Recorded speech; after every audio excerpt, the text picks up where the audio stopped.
کچھ باتیں ایسی ہوتی ہیں جو مار ہی ڈالتی ہیں۔ ایک ایسی ماں اور بچے کی کہانی جو شاید ہر دل کو افسردہ کر دے۔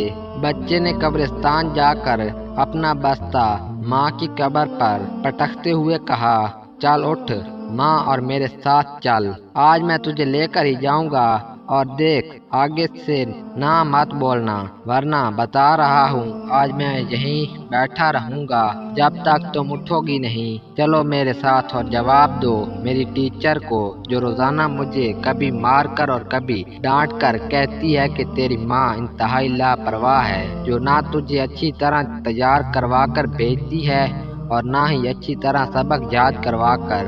اب انہیں کون بتائے کہ مجھے اچھی طرح کھانا بھی کوئی نہیں دیتا، میں گندے کپڑوں میں ہی گھومتا رہتا ہوں اور اکثر رات کو بھوکا ہی سو جاتا ہوں۔ ماں، میری ٹیچر سچ کہتی ہے، تم مجھ سے پیار نہیں کرتی، میں روز آتا ہوں اور تم مجھے ایک بار بھی گلے سے نہیں لگاتی۔ ماں، میں آپ کی ہر بات مانوں گا، کبھی ضد نہیں کروں گا، اب تو اٹھ جاؤ نا ماں۔